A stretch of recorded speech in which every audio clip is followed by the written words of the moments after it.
विद्यार्थी मित्रांनो लक्ष द्या, प्रश्न काय आहे? ज्याप्रमाणे दुसरा शब्द पहिल्या शब्दाशी संबंधित आहे त्याप्रमाणे तिसऱ्या शब्दाशी संबंधित असलेला पर्याय निवडा. आता बघा, ज्याप्रमाणे पहिला शब्द हा दुसऱ्याशी संबंधित आहे त्याप्रमाणे तिसऱ्या शब्दाशी या दिलेल्या पर्यायामध्ये कोणता शब्द असेल तो आपल्याला निवडायचा आहे. तर मुलांनो, हा प्रश्न आहे एनालॉजीचा, जिथे आपल्याला संबंध ओळखायचे आहे. तर तुमच्याकडे आहेत 15 सेकंद. बघा काय येईल उत्तर, मला कमेंट मध्ये कळवा.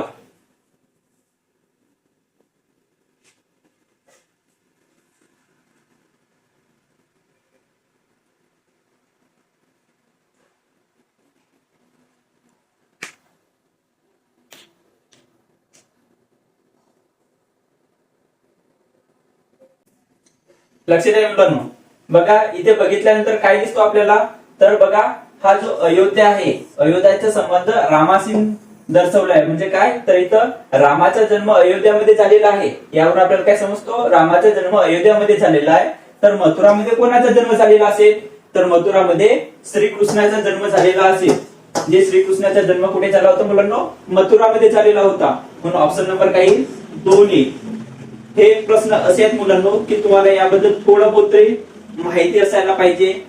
एनालॉजीचे प्रश्न तेव्हा सुटतात जेव्हा त्याबद्दल थोडे बहुत आपल्याला माहिती असेल.